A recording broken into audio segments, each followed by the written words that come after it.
দীপাবলি মেলা শেষ রাতে আগুনে লেলিহান শিখায় পুড়ে ছাই হয়ে গেল একটি বসতঘর।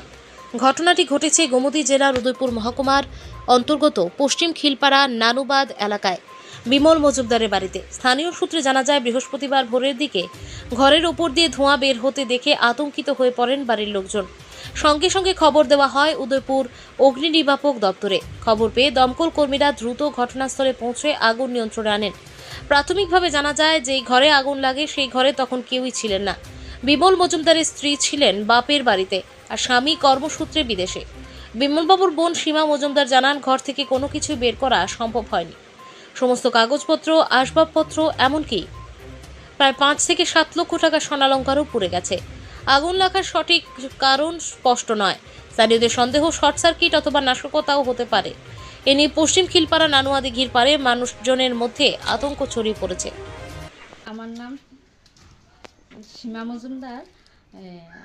আমার ভাইয়ের ঘর কালকে রাত্রে ভোরবেলা আগুন লাগছে। আমরা ভোরবেলা যে লাগছে তখন আমরা কইতে পারি না। আমরা সকালবেলা ঘুমের থেকে উঠটা দেখি যে চাল ধোঁয়া বাড়িতে আছে, তখন চিল্লাচিল্লি পড়ছে। এরপরে আগুন দেখি, এরপরে ফায়ার সার্ভিস ফোন করছি, ফায়ার সার্ভিস আইছে।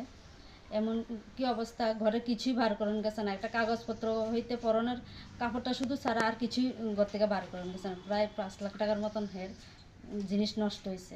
এবং সে বাড়িতে আসিল না, তার বউ আসিল, বেড়াইতে গেছে দীপাবলি উপলক্ষে। ঘর খালি আসিল, জানি তার কারণে ঘর কেউ আসে। কোন জায়গায় ঘটনাটা? ঘটনাটা হলো খিলপাড়া নানুয়া দিকে পশ্চিম। এর মধ্যে কি কোনো কিছু সন্দেহ হয় বা কিসের মধ্যে থেকে হতে পারে? যেহেতু দেখছি না এখন, মানে প্রথমত ঘরের আগে ঘরের জিনিস ফুটতে আস্তে আস্তে উপরের দিকে উঠোনে না আমরা কইতে পারি।